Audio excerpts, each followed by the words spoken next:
Today's guest is Mercedes Grant. She was a public school teacher in Tennessee, Kentucky, Alabama, and Maryland before moving to Yorktown, Virginia, and deciding to open her own microschool, which is set to launch this coming fall. And Mercedes has been working with KaiPod Catalyst and their accelerator program to help get ready for her launch. If you recall, I had Amar Kumar on the podcast a couple of times. He's the founder of KaiPod Learning, and he not only runs microschools and pods through KaiPod, but he's launched a new program called KaiPod Catalyst that inspires education entrepreneurs like Mercedes to take their own leap and create their own microschools by, providing some of that guidance and support that they need and can benefit from in getting ready to start up their own programs. So I'm excited for you to hear more about Mercedes' story and her goals with her new microschool. Mercedes Grant, welcome to the Liberated Podcast. Thank you so much, Carrie, for having me. I'm so excited to finally be here. I'm so excited to have you here. We were able to meet in person recently, thankfully, when I was visiting Richmond, Virginia, and looking at the various microschools that exist there and the education entrepreneurs there, including new education entrepreneurs like you. There's sort of this building momentum and increased excitement for new microschools that will be opening this coming academic year, yours included. So it was great to be able to connect with you and others there and see what an exciting hub that is becoming for entrepreneurship. So I'd love to hear a little bit about your background, Mercedes. What was your catalyst or your motivation to go into education and teaching to begin with back in the public system? Sure. So I have kind of a unique story. I was not one of those little girls that just knew exactly what I wanted to do growing up.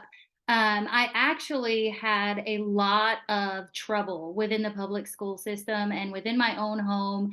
I always knew, even though I was raised in poverty, I always knew that I wanted to help those that were underprivileged. So that was always my goal, even though I was one of those. I don't think I quite realized it until I was a little bit older.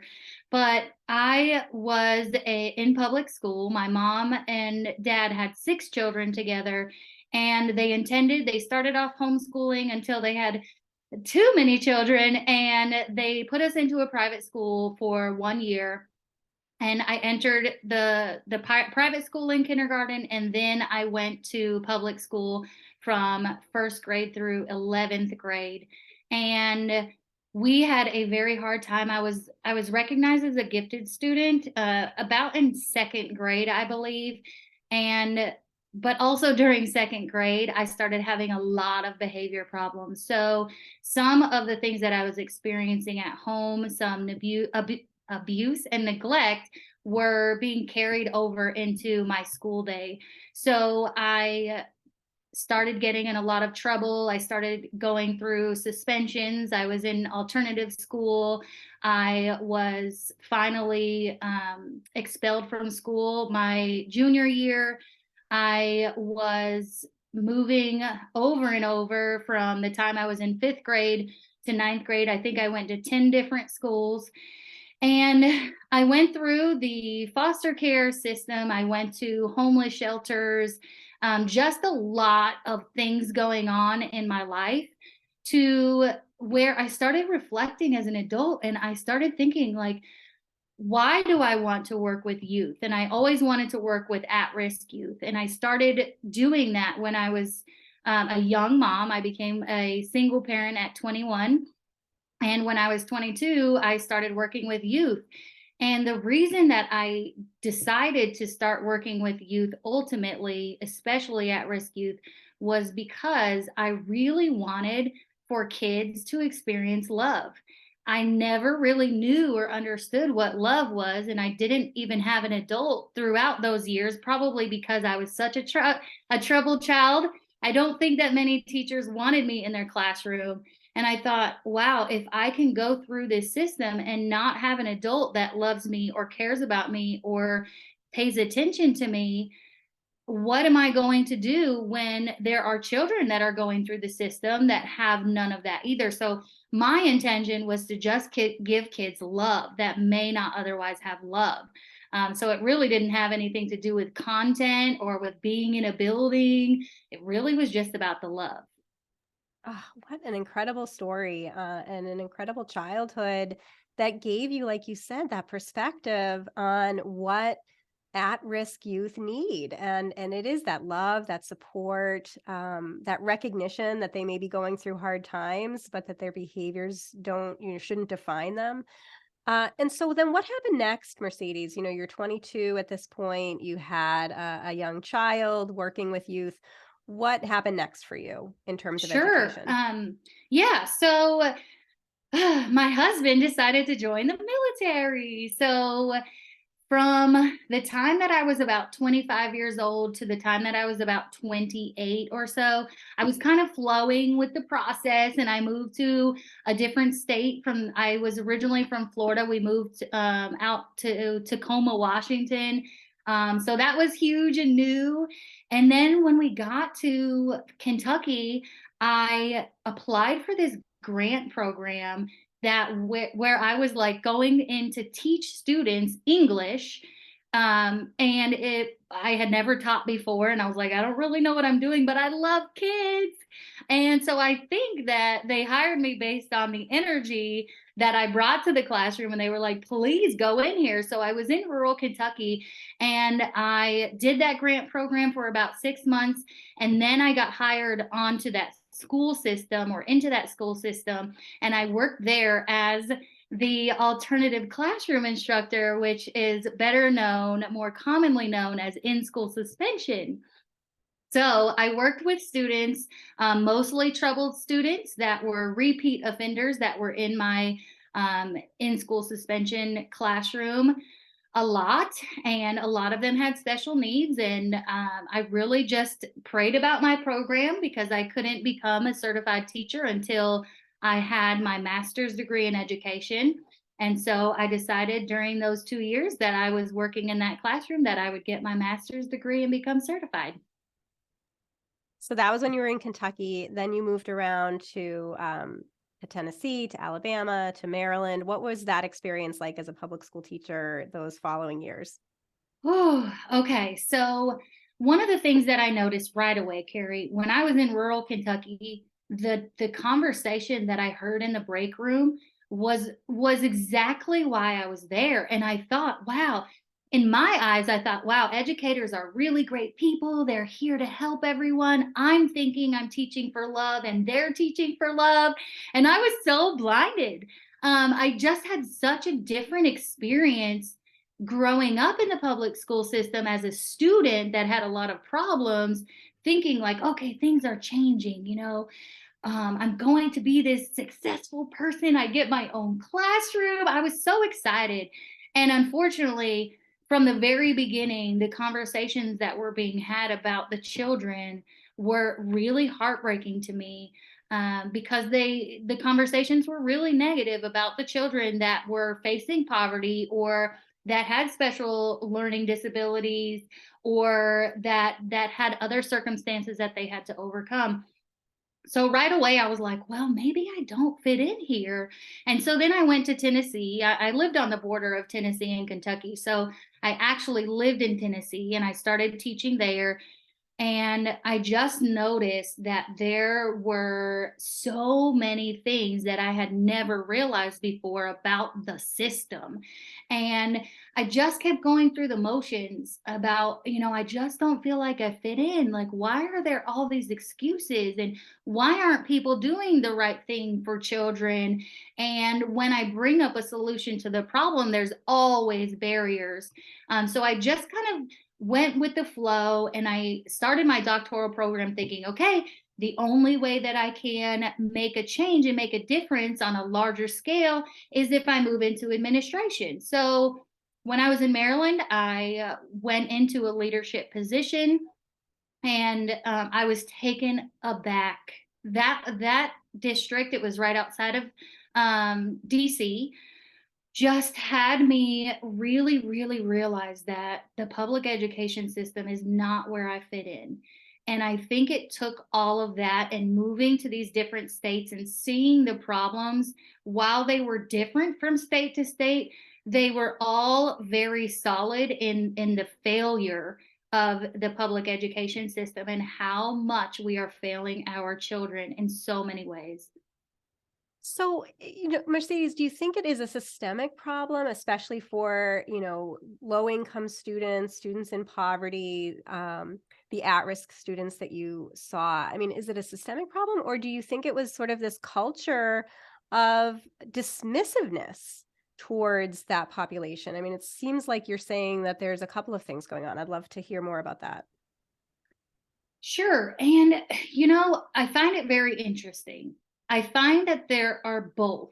And I say this because when I was in rural Kentucky, I was in a lower income area when I worked in Tennessee, lots of military families. Um, and then when I went to Alabama, I was blown away. I was still in a lower income area, and I was still around a lot of poverty and a lot of military families, a lot different. The special education world was very different because I was a special educator. I kind of got to know how they treated certain populations. And I was blown away by how amazing it was. They had all of these resources poured into the school system, and the students had all of these things that are kind of outside the box, kind of like what we offer as a micro school to enrich the children's lives. And then I went to Maryland where there was not a lot of poverty. I'd never lived in a place that was so diverse, but also so well off. And I was just taken aback again because I'm thinking this is Maryland's largest school district. They're going to have tons of money. If Alabama could do it, Maryland's going to do it 10 times better. And unfortunately, they followed this set of almost made up rules about what their culture believes about society. And it just wasn't a place for me where I had lived this life and I have seen these things. And then all of a sudden, they were just, it was just this generalization about groups of people that they did not understand at all. And I think that in the educational system, people do generalize, right? And until they have seen it and lived it or gotten, a more broadened perspective, I think it's very hard to understand. But it was still a failure of serving the students that needed us the most. Oh, just what a fascinating perspective that you have, Mercedes. Again, not only from your own personal experience, but then as a teacher in all of these different districts. So you moved to Yorktown, Virginia, and you decide at this point that you want to make change outside of the system. And I wonder, was that because you realized, gosh, I don't fit in with this public system, even though you did, it sounded like, see a positive example in Alabama? Or was there something else kind of driving you to become an education entrepreneur and work outside of the conventional system for change? Oh, great question. I think, again, a little bit of a combination of both. I never really fit in because I was so limited. And I felt like every time we would go to present something to administration, they would try to present it or they wouldn't. But it was always a brick wall. Someone somewhere was hitting a brick wall. And there are some absolutes in public education, and one of them is testing. And one of the areas that, oh my gosh, that is so difficult for students, for teachers, for parents is testing. It is we overtest students. I am a special educator, so I am trying to help my students, to motivate them, to make them passionate about the things that I'm teaching them.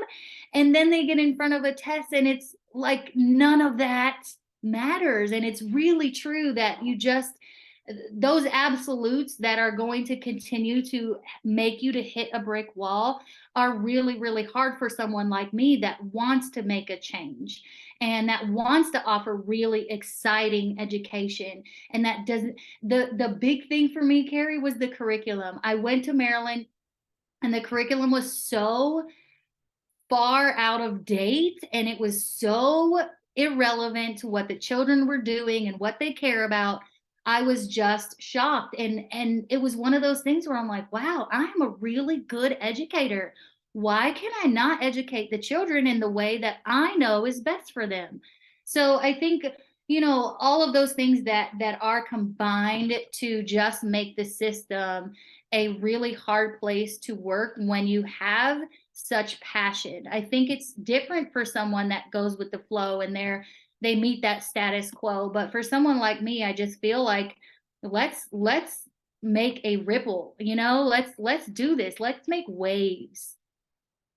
And it's interesting too, you talked about sort of being a troublemaker as a child and getting into trouble. And it is often those troublemakers are the ones we really should be listening to, right? That they're the ones who are kind of pushing back against this conforming system.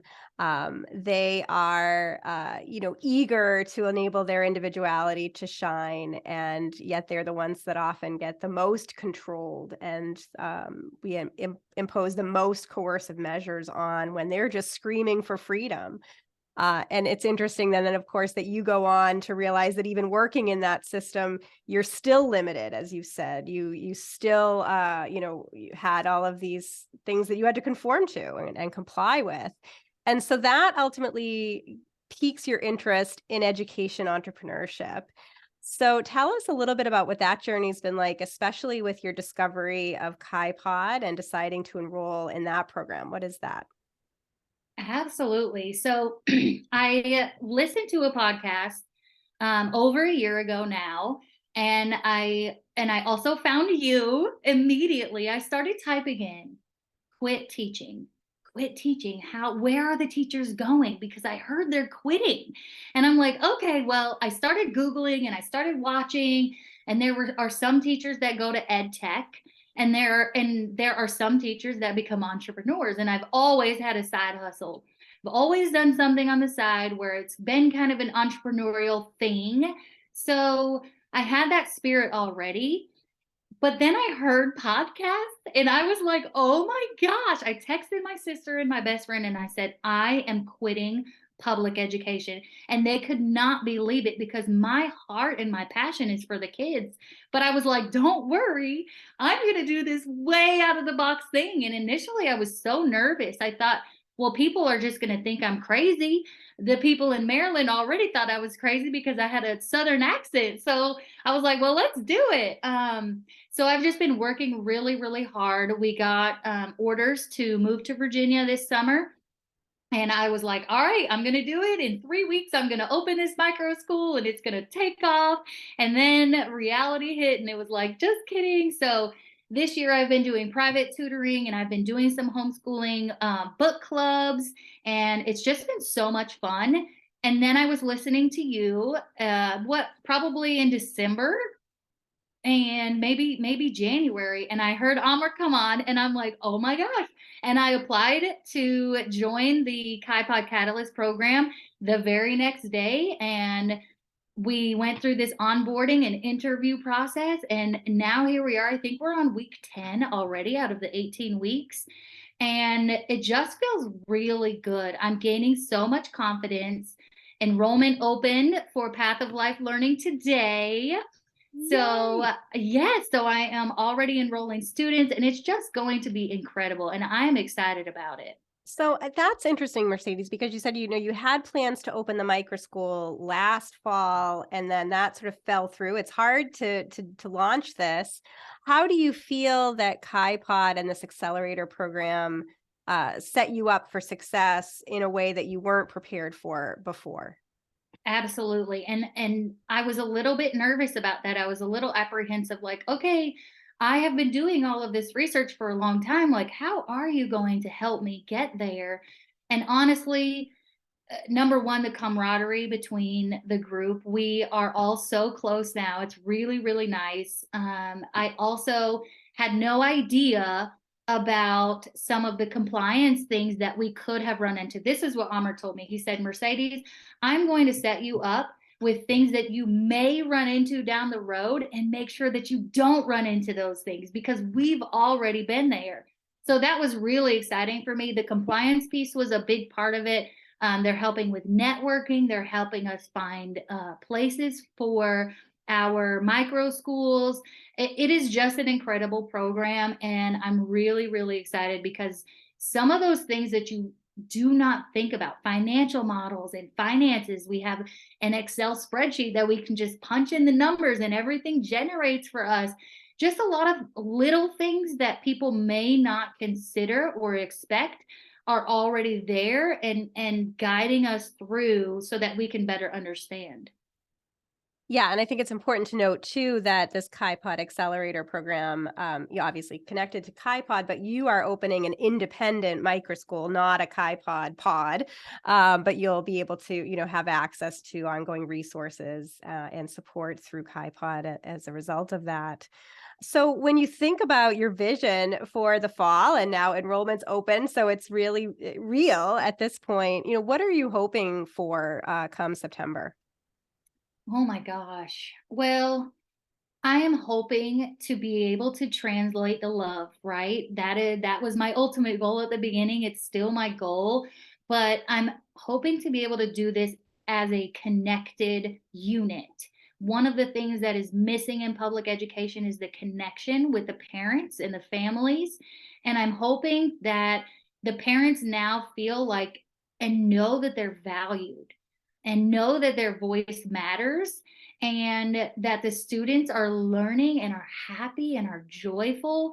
I'm just hoping that this model that I'm creating is unique, but also extremely successful. One of the wonderful things about my model is that we are offering a lot of enrichment and we're integrating community so that people from the community can come in and give enrichment to the children so that it's not something that is so separate from school or from the learning experience, the learning environment, and then something else that you have to do at home. We're kind of integrating the two so that students can be really educated as a whole child rather than, having that home and school so separated. So I know you've said that, you really care about low income students, at risk students. That's where your kind of personal passion lies. And Virginia does not have robust school choice policies that enable education funding to follow students instead of going to school systems. So many of those, if not most of those low income students, are stuck in public schools that might be failing them in much the same way that you felt they were failing you as a child. And so, what is that? How does that reality kind of influence your entrepreneurship goals, your kind of plans for the future, your overall educational philosophy and approach? Absolutely. That's a great question. And I honestly I cried a lot about this. I've prayed a lot about it. It is something that is so serious to me and something that I need to fulfill. And I've talked to a lot of people about this and just said, how can I still? Because it's my goal. I've always had to do this. And so I've talked to a lot of people about it, and it starts with starting and then growing. So I have applied for the Vela grant, and there is a scholarship available to military children and in Virginia. So I'm hoping to get that so that I can offer some scholarship funding. There is also another grant that is available to children in Virginia that is not very often used, but usually is given to nonprofits only. However, I am working on becoming I guess, tied to a fiscal sponsor so that perhaps we can work on getting some scholarship money for that. One of the good things is that if a family is lower income, We do have a hybrid option so that children can come 2 days a week if they can't afford the full tuition. So that is really helpful. But I just continue. And honestly, I think that as soon as we open these doors and as soon as we spread the word, that people will come forward and say, let us help you. And I think that's really, really exciting, especially because I want my impact to extend beyond just those that can financially afford this. So, what do you see as the future, Mercedes, of microschooling and these more individualized learning models and the connection to the dominant system? I mean, do you think that more and more families will leave the conventional system, more and more educators like you will leave and start alternative programs? Do you think that the conventional system will respond and adapt and potentially improve as a result of that? I guess, what's sort of your 30,000-foot view of all of this? Sure. Honestly, I had no idea that any of this existed just a year and a half ago. I never considered homeschooling before COVID. I never considered I considered owning my own school, but I was thinking, okay, this is going to happen a long time away. But I do feel like people see me and I feel like they can relate to me and they can appreciate and understand exactly what I'm saying. I have a 16-year-old and I have an 8-year-old, and I think that people know and trust exactly the experiences that I've been through, and they can say, hey, like, that's real and this system is real. And getting out of that system, the status quo among people that are in their late 30s is to send their kids to public school. We've really not known anything different. So I think a couple of things. Number one, states are going to shift. My home state of Florida is doing an amazing job, and I'm so excited. And also, I do think that people are going to start looking and seeing these models and see how successful not only the models are, but also how successful the students are. And they're going to say, wow, that's working. I think people are already challenging the system. I think they are fed up. The problem is they don't know where to go. I say, go in and type in micro school, and you'll actually be surprised. There are so many alternative education pathways out there. People just don't know about them. So I'm really, really excited to help people and spread the word because this is going to be amazing. Yeah, so much of it is awareness, like you said, not only for parents but for educators as well, to let them know this is a pathway that education entrepreneurship can be extremely rewarding, and enables them to really reconnect with their initial passion for teaching that might have been dulled through their years of working in a conventional classroom. And then, like you said, too, this interplay with policy that's also unleashing entrepreneurship and choice. You mentioned Florida recently passing a universal ESA program, now the largest school choice program in the country. So it is an exciting time for parents and for teachers, and certainly for entrepreneurs. So, advice would you have, Mercedes, for someone else who's listening or watching who maybe is a current or former public school teacher looking to do something different? What would you say should be one among the first steps if they want to launch their own microschool? Ooh, that's a good one.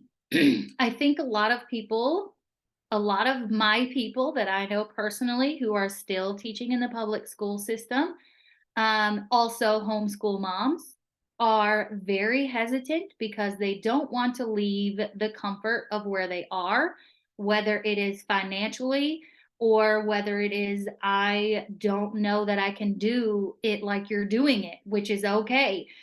Do whatever you can to create a model that works. There are places like KaiPod where you can recreate a model, Acton Academy, you can recreate a model that is already working and successful, right? There are so many places to start. One place that I would say is to start by listening to your podcast, to binge listen to the podcast. I know that's where I started, and there are now so many resources that were not even around a year ago But I would say to do not wait until you're ready. Go ahead and just be ready. Hmm. That's one of those things, people get so scared, and I was scared too, but I just was like, I can't do it anymore. I'm giving more time and effort to other people's children, and my own children are not getting their mom. So I think it really comes down to deciding what kind of life are you willing to continue to live, and what kind of life can you create? Mm. That's really, really great advice, Mercedes. And as you launch Path of Life Learning, are you launching it as a homeschool collaborative? Are you launching it as a private school? One of the nice things about Virginia is, from what I saw, it seems relatively easy to start a private school there. It's unlike other states, at least in certain cities and counties, it seems that you don't run into the zoning problems that other entrepreneurs in other states run into. So there are some advantages there if you wanted to go the private school route, but there's also the homeschool collaborative route. What are you thinking about? So that's where I currently am in the process with KaiPod, is trying to figure out what route is going to be more rewarding.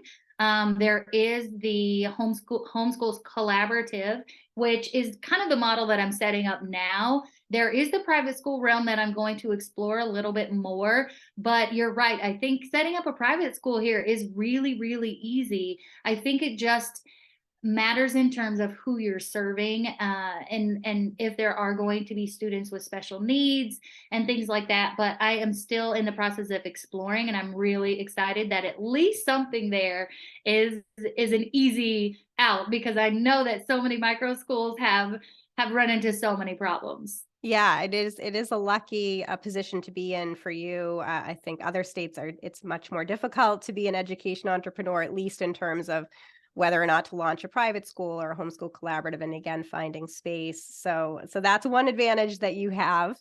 And where do you see Path of Life maybe, 5 years from now, if you can dream what it might look like, what would be happening in about 5 years? Oh gosh. Okay. Man, you know what?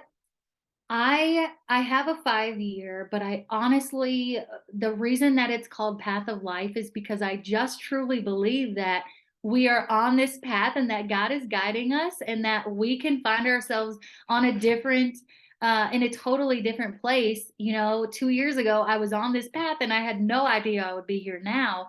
Um, if I could have the most perfect world, I would be definitely serving some low income families in a place that is modern and that has all kinds of community activities for the students to learn. I love the enrichment piece. I love experts coming in and talking to our children. I love the empowerment. I just see Path of Life growing children, and then also having the families involved in there, and kind of partnering and holding their child's hand still. I see our students just being one of those that are challenged to do those hard things, and that are taking those hard classes as young as they can. In middle school, you can start taking these more challenging, more advanced classes if you're able to, and not having that limit of, because you're only this age and because we only offer these classes, this is all you can take. So I think opening that world up to them and exploring the natural talents and abilities, and just seeing where that takes us, I think that it's going to be a beautiful thing.